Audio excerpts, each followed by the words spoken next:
بسم اللہ الرحمن الرحیم۔ اسلام کی تاریخ میں ایک ایسا دن جب حق اور باطل کا فرق واضح ہو گیا، ایک ایسی جنگ جس نے اسلام کی بنیادوں کو مضبوط کیا۔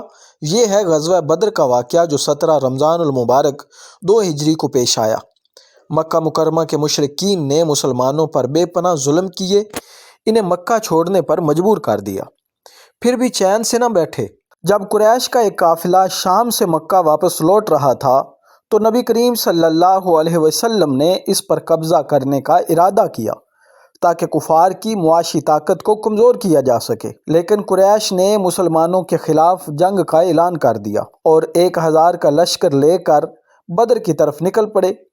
مسلمان صرف 313 تھے جبکہ دشمن کی تعداد 3 گنا زیادہ، لیکن مسلمانوں کے پاس اللہ کی طاقت تھی، اللہ عز و جل کی مدد تھی اور نبی کریم صلی اللہ علیہ وسلم کی قیادت حاصل تھی۔ نبی کریم صلی اللہ علیہ وسلم نے بدر کے میدان میں اپنی فوج کو بہترین انداز میں ترتیب دیا اور اللہ کے حضور دعا کی، اے اللہ اگر آج یہ مٹھی بھر جماعت ختم ہو گئی تو روح زمین پر تیرا نام لینے والا کوئی نہ بچے گا۔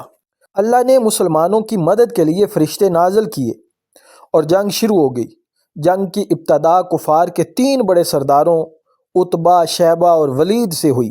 یہ باہر نکلے، ان کا مقابلہ حضرت حمزہ رضی اللہ تعالیٰ عنہ، حضرت علی رضی اللہ تعالیٰ عنہ اور حضرت عبیدہ رضی اللہ تعالیٰ عنہ نے کیا۔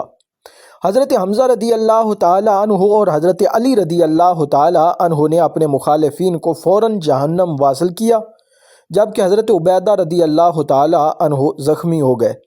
پھر حضرت علی رضی اللہ تعالیٰ عنہ نے آگے بڑھ کر ان کے مقابل کو بھی واصل جہنم کیا۔ پھر عام جنگ چھڑ گئی۔ ابو جہل جو اسلام کا سب سے بڑا دشمن تھا، آخر کار 2 نوجوان صحابہ کے ہاتھوں مارا گیا۔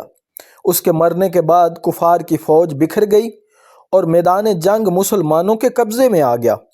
70 کفار مارے گئے جن میں قریش کے بڑے سردار شامل تھے۔ 70 قیدی بنائے گئے جنہیں نبی کریم صلی اللہ علیہ وسلم نے فدیہ لے کر یا تعلیم کے عوض رہا کر دیا۔ مسلمانوں کے صرف 14 مجاہدین شہید ہوئے۔ یہ دن اسلام کی فتح کا دن تھا۔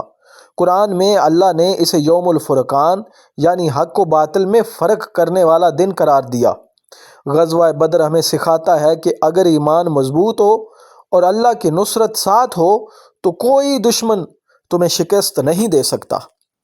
اگر آپ کو یہ ویڈیو پسند آئی ہو تو لائک کریں، شیئر کریں اور ہمارے چینل کو ضرور سبسکرائب کریں تاکہ مزید اسلامی ویڈیو آپ تک پہنچ سکے۔